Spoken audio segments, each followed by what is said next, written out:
नमस्ते दोस्तों, अगर आप लोग को सिर्फ एक ट्रिक पता है ना तो हाइट एंड डिस्टेंस का कोई भी सवाल आप लोग लगा सकते हैं। सिर्फ एक कॉन्सेप्ट से सारे हाइट एंड डिस्टेंस के सवाल बन जाते हैं, यानी ऊंचाई और दूरी के सवाल। आपको कुछ भी 10, 60, 10, 30, 10, 45 कुछ भी यूज नहीं करना है, बस एक कॉन्सेप्ट आपको याद रखना है, उससे सारे सवाल आपके बन जाते हैं। सवालों पर चलने से पहले हम लोग कॉन्सेप्ट सीखेंगे कि कॉन्सेप्ट क्या है। बस 2 मिनट का समय लेंगे, उसके बाद सारे के सारे सवाल हम लोग बेहतरीन अंदाज में करने वाले हैं, बहुत आसान तरीके से। ये जो सारे सवाल यहाँ पर करवाए जा रहे हैं ये आरआरबी एनटीपीसी 2025 के सवाल हैं। आप सभी को पता है एनटीपीसी के एग्ज़ाम जून के अंदर हुआ है। जितने भी शिफ्ट हुए हैं उन सभी का जो पूछा हुआ प्रश्न है हाइट एंड डिस्टेंस का, उन सभी का यहाँ पर लेकर आए। सारे शिफ्ट का क्वेश्चन यहाँ पर आपको एक वीडियो के अंदर मिल जाएगा। हाइट एंड डिस्टेंस का चैप्टर वाइज चल ही रहा है, आप सभी को पता है, और प्लेलिस्ट का लिंक आपको डिस्क्रिप्शन में दिया गया है, वहाँ से आप लोग जाके बाकी के चैप्टर्स को भी कर सकते हैं अच्छे से। आइए तो पहले कॉन्सेप्ट सीख लेते हैं, ट्रिक सीख लेते हैं, तरीका सीख लेते हैं कि भाई तरीका क्या है जिससे हम सवालों को आसानी से लगा पाएंगे। चलिए समझिएगा, यहाँ पर आपके पास 2 डायग्राम है। इन्हीं 2 डायग्राम से हमारा पूरा हाइट एंड डिस्टेंस खत्म हो जाता है। इन दोनों डायग्राम को समझना है। हाइट एंड डिस्टेंस के जो प्रश्न बनते हैं वो राइट एंगल ट्रायंगल बेस्ड होते हैं, मतलब उनमें राइट एंगल ट्रायंगल बनना ही बनना है। अब राइट एंगल ट्रायंगल है तो मतलब एक एंगल तो फिक्स है, 90 डिग्री होगा ही होगा। पहले इस डायग्राम के बारे में बात करते हैं, है ना। 30 डिग्री, 60 डिग्री और 45 डिग्री, इन्हीं तीनों एंगल पर बेस्ड आपको सवाल देखने को मिलते हैं हाइट एंड डिस्टेंस के, यानी ऊंचाई और दूरी के। अब यहाँ पर है क्या, ये तो हो गया 90 डिग्री, ये कितना हो गया 90 डिग्री हो गया। अब मान लेते हैं कि एक एंगल हमारा 30 डिग्री है तो अगला वाला एंगल कितना होगा 60 डिग्री। जाहिर सी बात है, क्योंकि तीनों इंटरनल एंगल का सम 180 होना चाहिए। ये तो पहले से 90 है, मतलब इन दोनों को मिलाकर 90 होगा। तो ये 30 है तो ये कितना होना चाहिए, यहाँ पर 60 डिग्री होना चाहिए। ठीक है, क्लियर हो गया। तो एक ही डायग्राम के अंदर अगर आपको 60 डिग्री एक ठो एंगल दिया है तो दूसरा एंगल पता होना चाहिए कि 30 होगा, फिक्स है। और अगर एक एंगल 30 है तो दूसरा वाला 60 होगा, ये भी फिक्स हो गया। क्लियर हो गया बात। अब आपको क्या ध्यान रखना है कि दोस्तों 30 डिग्री के सामने जो भी साइड होगा उसको अगर 1 यूनिट लिया जाए, 30 डिग्री के सामने यहाँ पर क्या है 1 यूनिट है मान लीजिए, है ना। रेशियो की बात कर रहे हैं यहाँ पर, रेशियो की बात। तो 30 डिग्री के सामने ये वाला जो साइड है 1 यूनिट है, तो हमेशा 60 डिग्री के सामने वाला, 60 डिग्री के सामने ये वाला साइड है, मतलब यहाँ से लेकर यहाँ तक, ये आपका हमेशा √3 गुना होगा। जितना यहाँ होगा ना उसका √3 गुना यहाँ हो जाएगा। जैसे 30 डिग्री के सामने अगर 5 यूनिट है, ये वाला हाइट 5 है, तो ये कितना होगा 5√3 हो जाएगा, मतलब √3 गुना हो जाएगा। या फिर इसको ऐसे कह सकते हैं हम लोग कि 60 डिग्री के सामने जो भी होगा, 60 डिग्री के सामने जो भी होगा उसका डिवाइड बाई √3 कर देंगे तो 30 डिग्री के सामने वाला मिल जाएगा हमें। क्लियर हो गया, ये कॉन्सेप्ट ध्यान रखना है। तो 30-60 वाला कॉन्सेप्ट समझ में आ गया। 30 के सामने 1 यूनिट तो 60 के सामने √3 यूनिट, ख़त्म बात। अब बात करते हैं इसकी।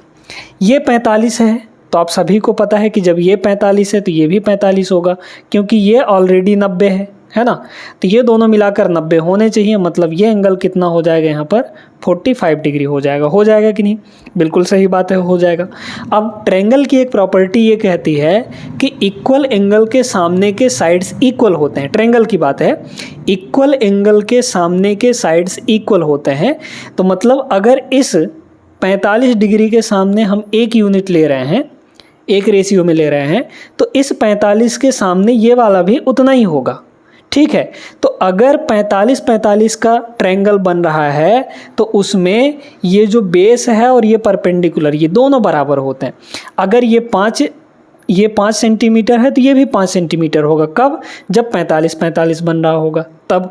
और 90 डिग्री के सामने वाला, अब पाइथागोरस लगा सकते हैं, √1² + 1², यानी कि ये जो आएगा कितना आ जाएगा। कभी कभी ये भी पूछ लिया जा सकता है, जैसे सीढ़ी वाले सवालों में सीढ़ी की जो लंबाई है वो भी पूछ ली जा सकती है ना।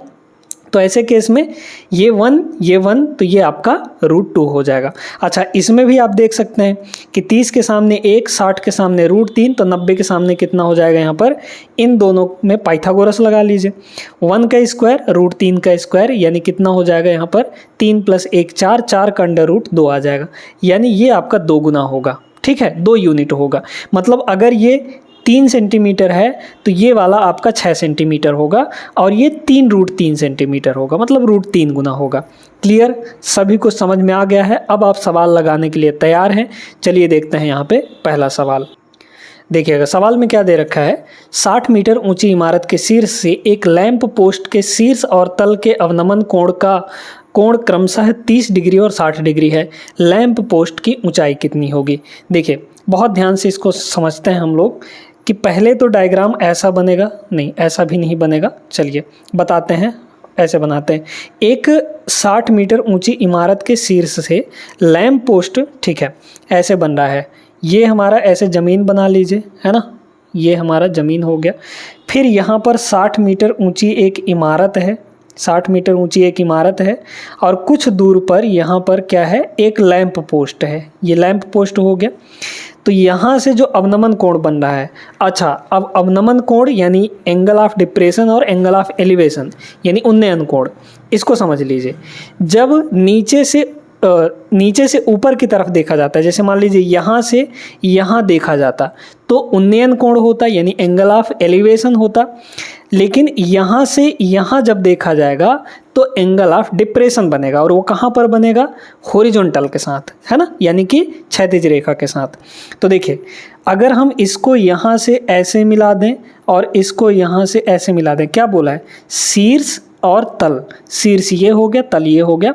मतलब इस इमारत के शीर्ष से इस लैंप पोस्ट के शीर्ष का और इसके तल का जो अवनमन कोण है वो 30 डिग्री और 60 डिग्री है।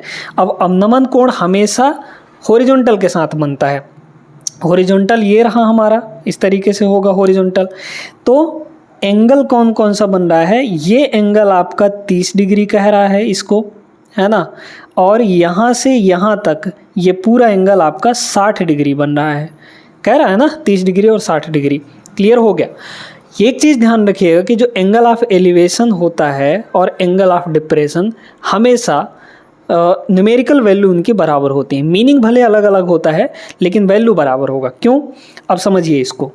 मान लीजिए कि हम इसको यहाँ से ऐसे मिला दें, है ना, ध्यान से समझते जाइएगा। पहला ही सवाल तगड़ा सवाल आ गया है। तो ये जो 30 डिग्री है यहाँ पर भी 30 डिग्री ही होगा। यहाँ पर कितना होगा? 30 डिग्री बन जाएगा, ठीक है, 30 डिग्री ये होगा।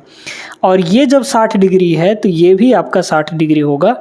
मतलब हम यहाँ से कह सकते हैं कि एंगल ऑफ एलिवेशन और एंगल ऑफ डिप्रेशन यानी अवनमन कोण और उन्नयन कोण बराबर होंगे, ठीक है। ये अवनमन था, ये उन्नयन है। ये अवनमन है 60, तो यहाँ पर भी ये 60 डिग्री होगा उन्नयन कोण, है ना। क्लियर हो गया। ये जो टोटल हाइट दी गई है आपको यहाँ से लेकर यहाँ तक, ये जो टोटल हाइट है दोस्तों यहाँ पर 60 मीटर है ना। ये कितनी है टोटल? यहाँ पर 60 मीटर के बराबर है।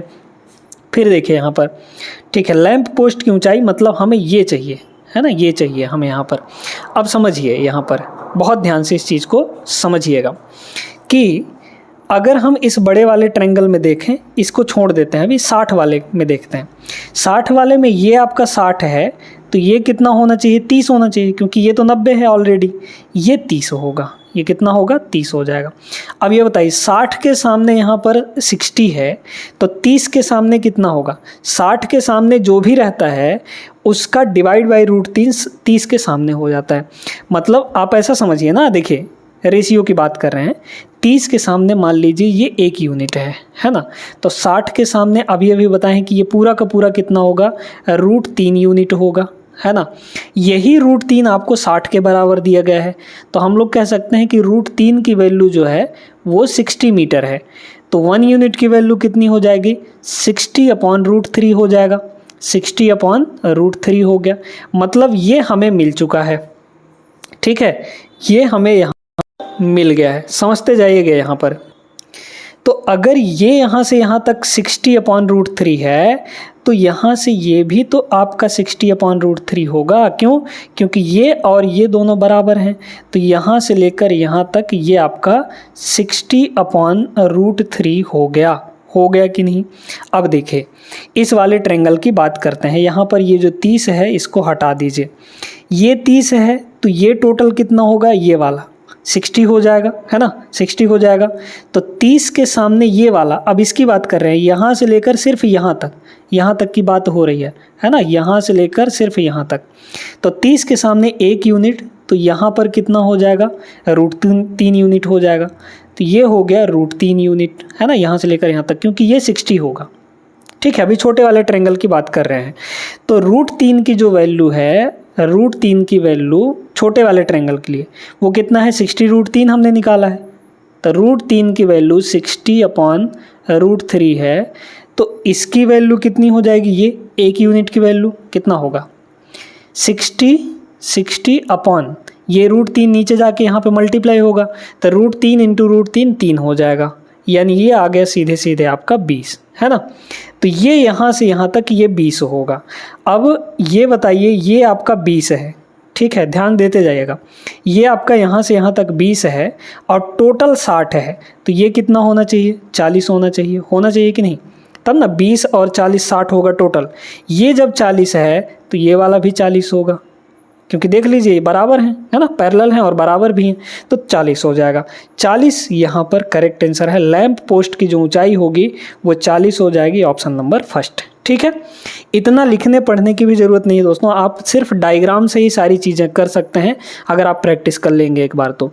और इस क्लास में बहुत अच्छे अच्छे प्रश्न लेकर आए हैं, तो आपको प्रैक्टिस अच्छे से हो जाएगी। ठीक है, टेंशन मत लीजिएगा, अभी और आगे सवाल हैं, अच्छे अच्छे सवाल हैं जिनसे आपको बहुत कुछ सीखने को मिलेगा। हम लोग चलते हैं दूसरे सवाल पर।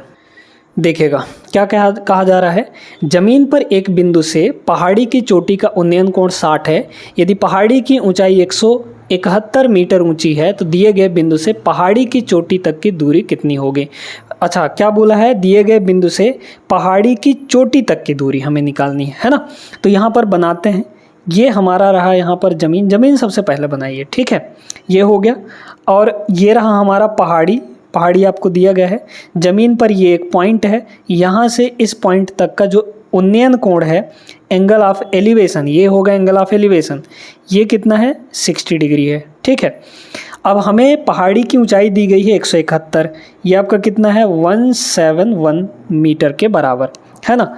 ये 60 है तो ये कितना होगा, आप सभी को पता है, ये 30 हो जाएगा। ठीक है, 30 के सामने अगर 1 यूनिट होता है तो ये वाला आपका कितना हो जाएगा, √3 यूनिट हो जाएगा।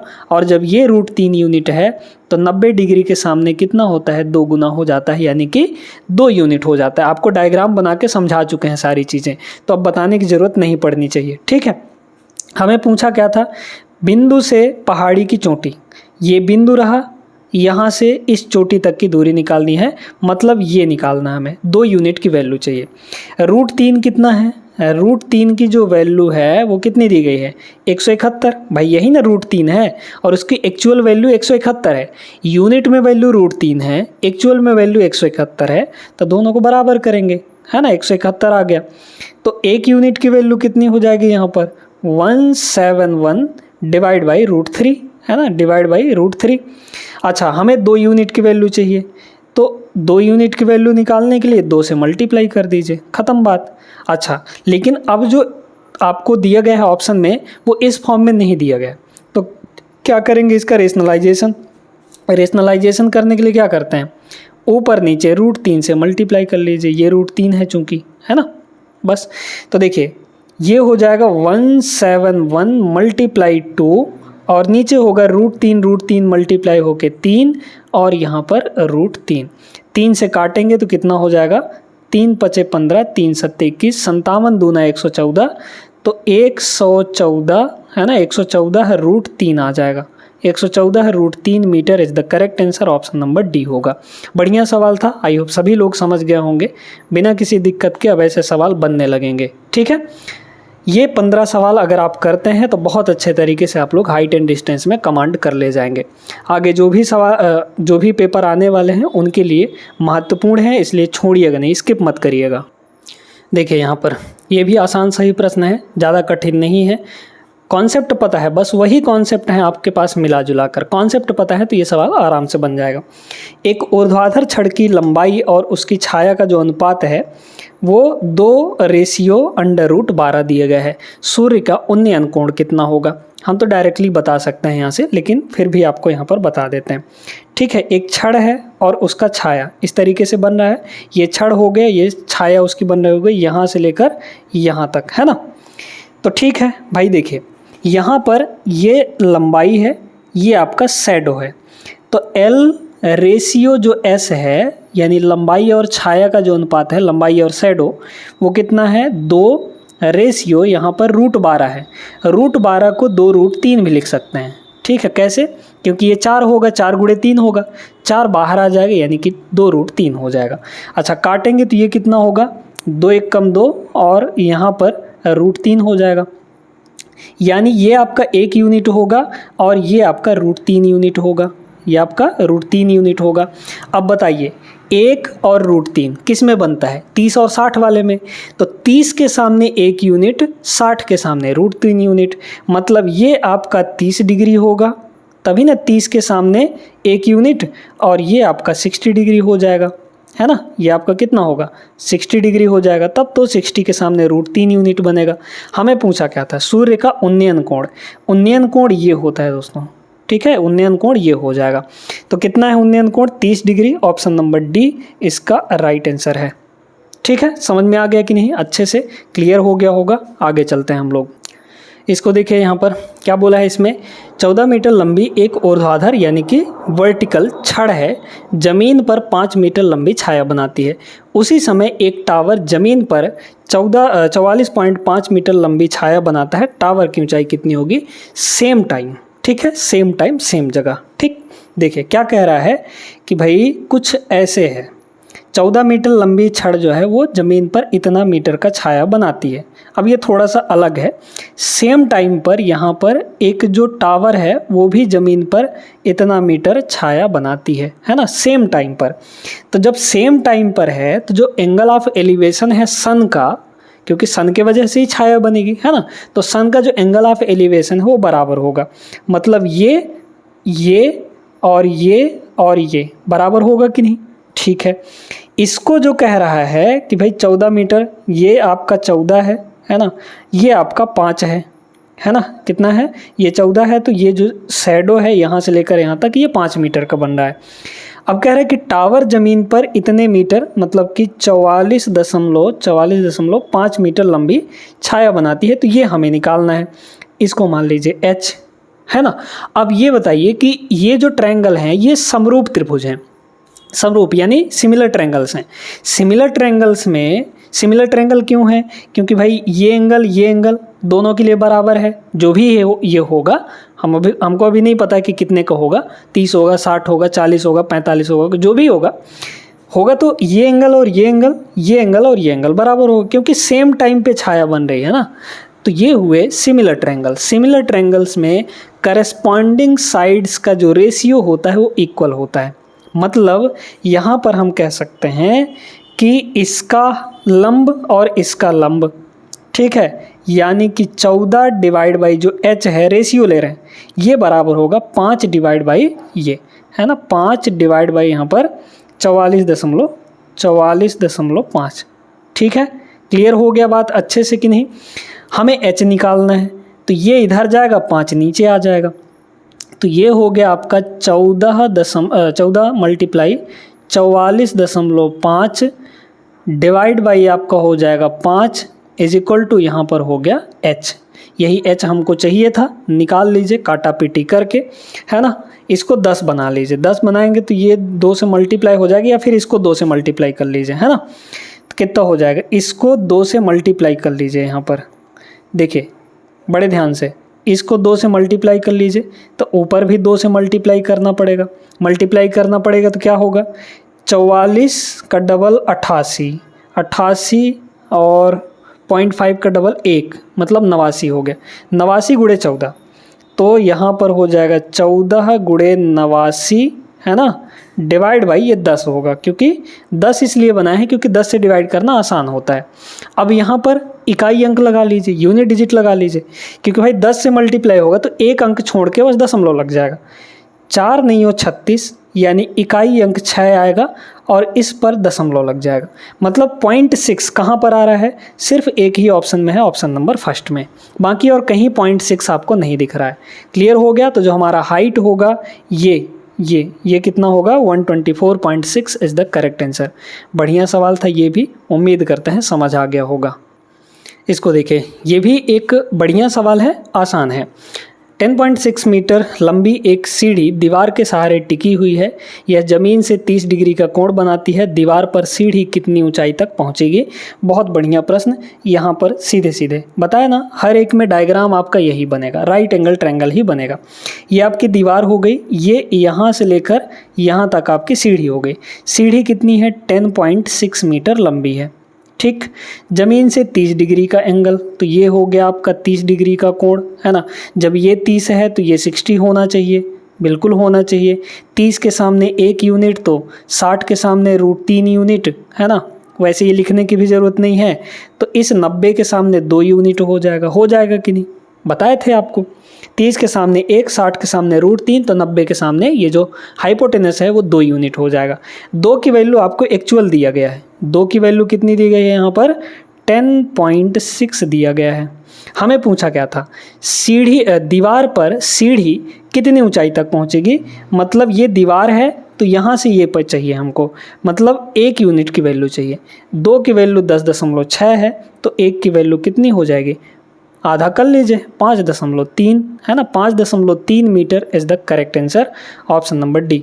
जल्दबाजी में इसको मत मार दीजिएगा, गलत हो जाएगा। ठीक है, क्लियर हो गया। आसान सा सवाल था, बिना किसी परेशानी के आपको समझ आ गया होगा।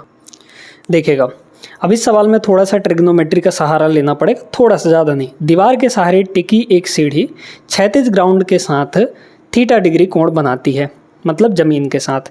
इस प्रकार tan थीटा 15/8 है। यदि दीवार से सीढ़ी के शीर्ष की जो ऊंचाई है वो 30 मीटर है, तो दीवार से सीढ़ी के पाद की दूरी कितनी होगी। बहुत बढ़िया, हम तो बता सकते हैं 16 होगा, बी ऑप्शन होगा। ऐसे ही देख के बता दिए, लेकिन आपको समझना है। यहाँ पर देखिए, यहाँ पर फिर से वही चीज़ है ना, इस तरीके से बना गया है। ये आपको थीटा डिग्री दिया गया है। जब ये थीटा दिया है तो tan थीटा 15/8 है। tan थीटा होता कितना है आपका, लंब यानी परपेंडिकुलर डिवाइड बाई बेस, है ना। तो ये हुआ आपका लंब, ये हुआ बेस, है ना, लंब बटे आधार। तो लंब कितना, 15, ये वाला आपको 15 दिया गया है और ये आपको 8 दिया गया है यूनिट में, रेशियो में। ठीक है, कह रहा है कि यदि दीवार से सीढ़ी के शीर्ष की ऊंचाई, दीवार से सीढ़ी का जो शीर्ष है इसकी ऊंचाई कितनी है, यहाँ पर 30 है। तो ये आपको एक्चुअल में 30 मीटर, यूनिट में यानी रेशियो में 15 दिया गया है, लेकिन एक्चुअल में 30 दिया गया है। हमें पूछा है दीवार से सीढ़ी के पैर की दूरी ज्ञात कीजिए। दीवार से सीढ़ी के पैर की दूरी, ये बताइए। 15 की वैल्यू 30 है, माने डबल हो रहा है, तो इस 8 का वैल्यू भी कितना हो जाएगा, डबल हो जाएगा, यानी कि 16 मीटर होगा।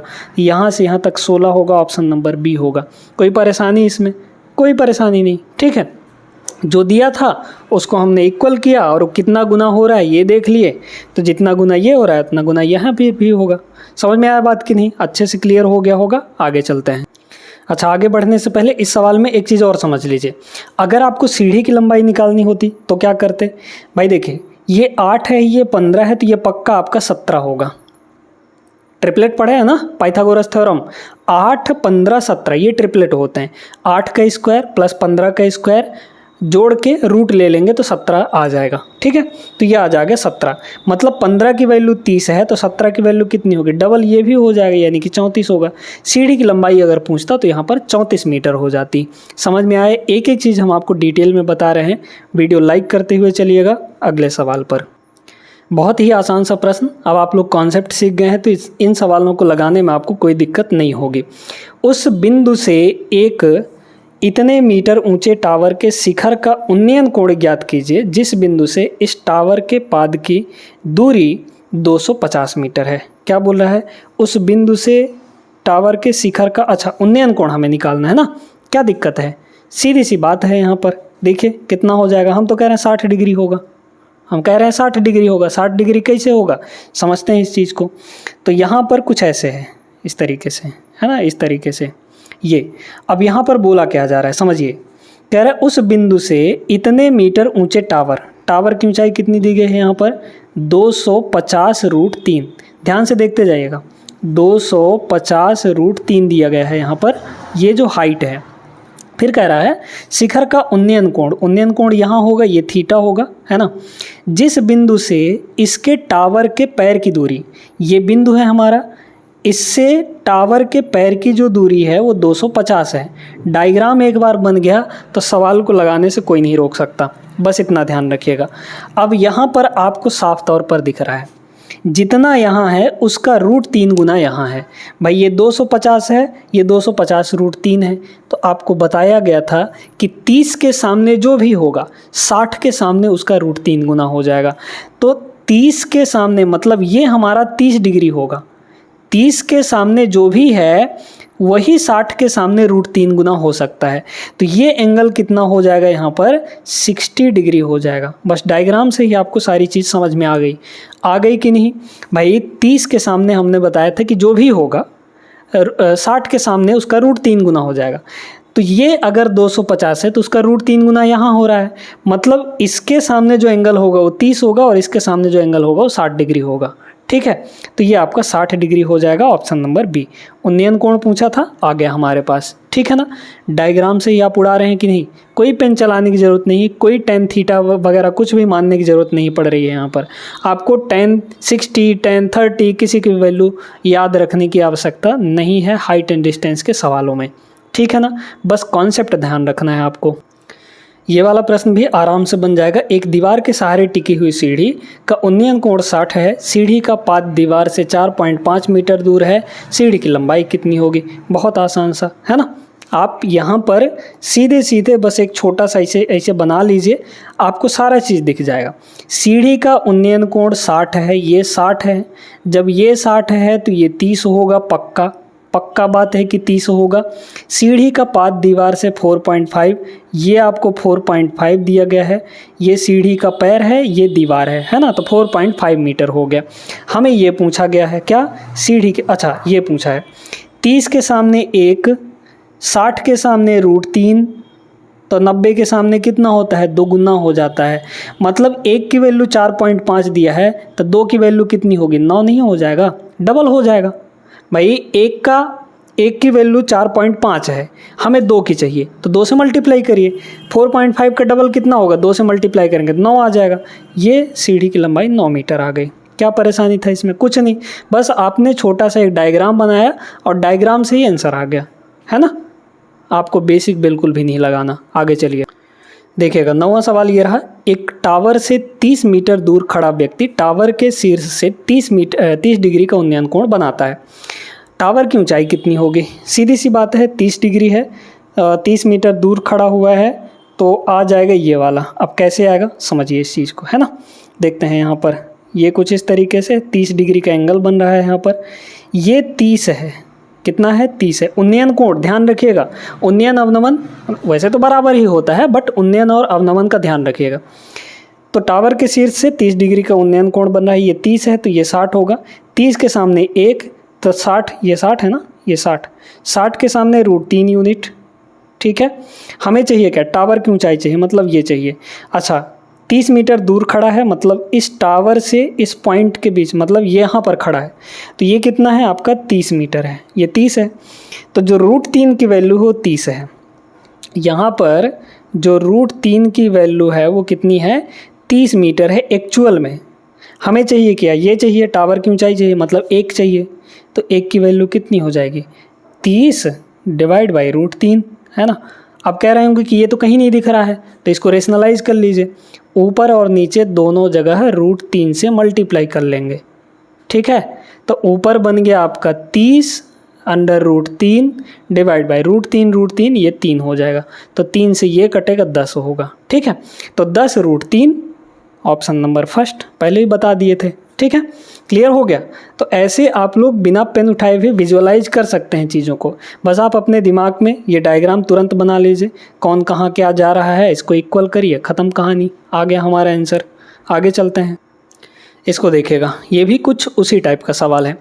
समतल भूमि पर एक बिंदु P से शीर्ष मीनार का उन्नयन कोण 30 डिग्री है। यदि मीनार की ऊंचाई यहाँ पर 50 मीटर ऊंची है तो मीनार के आधार से बिंदु P तक की दूरी कितनी होगी? 50√3 हो जाएगी। Option number first. बना के चाहे देख सकते हैं इस तरीके से, है ना। ये जो शीर्ष का उन्नयन कोण है ये 30 है, ये 30 है आपका, ठीक है। अच्छा, क्या बोला है? यदि मीनार की ऊंचाई 50 है तो ये आपका 50 है ना, 50 मीटर है। हमें यहाँ से यहाँ तक का चाहिए।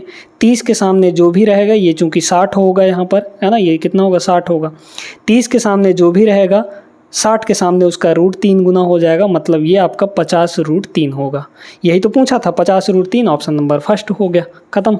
आगे चलिए देखिएगा। अब ये जो सवाल है इसमें 45 दिया गया है ना, और 45 दिया है तो आराम से आंसर बता सकते हैं हम, तो सीधा सीधा बता सकते हैं बी ऑप्शन होगा। कैसे? एक टावर ज़मीन पर लंबवत खड़ा है, ठीक है भाई, समझ गए। ज़मीन पर एक बिंदु से जो मीनार के पैर से यहाँ पर 27.6 मीटर दूर है। मीनार के शीर्ष का उन्नयन कोण 45 है। मीनार की लंबाई कितनी होगी?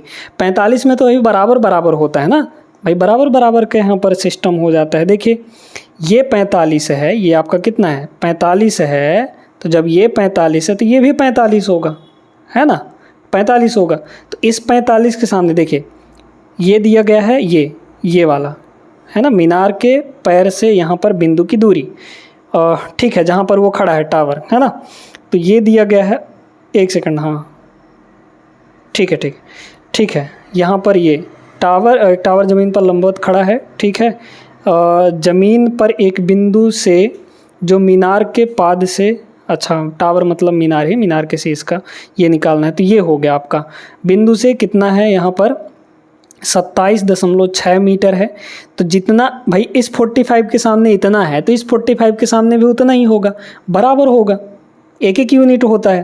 तो यहाँ पर भी आपका 27.6 मीटर हो जाएगा, है ना। यहाँ पर कंफ्यूज मत होइएगा, टावर और यहाँ पर मीनार मतलब वही है, ठीक है।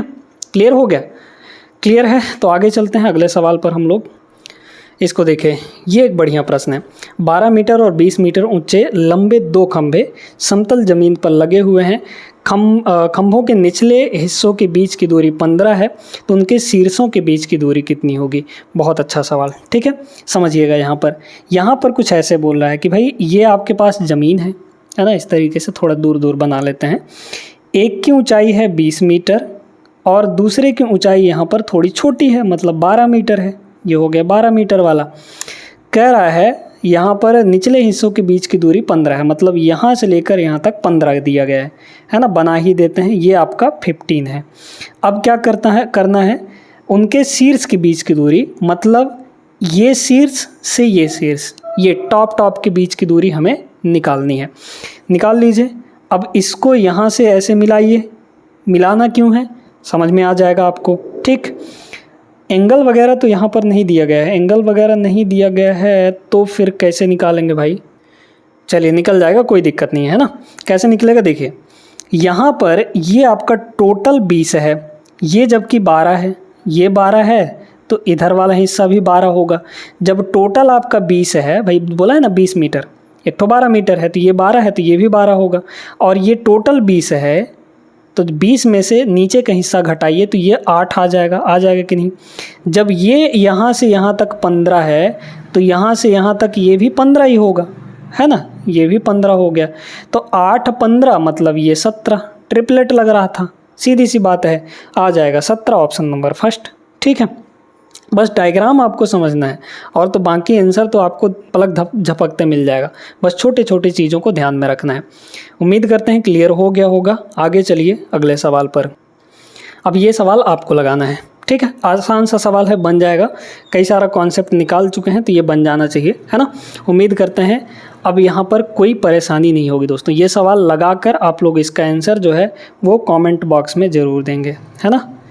तो ये था हमारा यहाँ पर जितने भी प्रश्न पूछे गए थे वो हमने करवा दिए हैं। एक सवाल और है, उसको भी हम लोग देख लेते हैं, ठीक ना। देखिए इसको तो आप बिना मतलब सॉल्व किए ही, बिना डायग्राम बनाए भी टिक कर सकते हैं। एक पेड़ के आधार से 15 मीटर दूर एक बिंदु, पेड़ के शीर्ष का उन्नयन कोण 45 डिग्री है। पेड़ की ऊंचाई कितनी होगी, है ना। अब चूंकि 45 डिग्री है तो 45 डिग्री में जो परपेंडिकुलर और बेस है दोनों बराबर होते हैं। बेस आपको दिया है 15 मीटर, तो जो परपेंडिकुलर है यानी पेड़ की ऊंचाई वो भी 15 मीटर होगी, बराबर हो जाता है। बस ऑप्शन नंबर सी हो गया यहाँ पर, कोई इसमें कुछ भी नहीं करना पड़ा, क्लियर हो गया। तो ये 14 जो सवाल थे आपके सब मिलाकर 47 शिफ्ट में पूछे हुए प्रश्न हैं हाइट एंड डिस्टेंस के, ठीक है। किसी शिफ्ट में पूछा गया होगा, किसी शिफ्ट में नहीं भी पूछा गया होगा। तो ये पूरा हमारा एनटीपीसी आरआरबी एनटीपीसी 2025 के हाइट एंड डिस्टेंस के सारे सवाल यहाँ पर हमने करवा दिए हैं। अगले क्लास में हम लोग अगला चैप्टर लेकर आएंगे। यहाँ पर चैप्टर वाइज क्लासेस आपकी चल रही हैं, इसलिए इस चैनल को फॉलो करके रखिए, सब्सक्राइब करके रखिए और डेली वीडियोज आती हैं उन सभी वीडियोज़ को देखिए। पिछली जितनी भी वीडियो हैं वो आप लोग देख सकते हैं, आपके रेलवे के एग्ज़ाम के लिए ही करा रखा है हमने। और रेलवे के एग्ज़ाम के लिए यहाँ से आप पढ़ लिए एक बार तो आपका मान लीजिए कि यहाँ पर पूरे के पूरे मार्क्स ला सकते हैं। बहुत बेहतरीन तरीके से बहुत बेहतरीन वीडियोज़ इस चैनल पर पड़ी हुई हैं दोस्तों, पुरानी वीडियोज़ ज़रूर देखिएगा, ठीक है। मिलते हैं हम लोग अगले क्लास में, तब तक के लिए आप लोग अपना ख्याल रखिएगा। जय हिंद।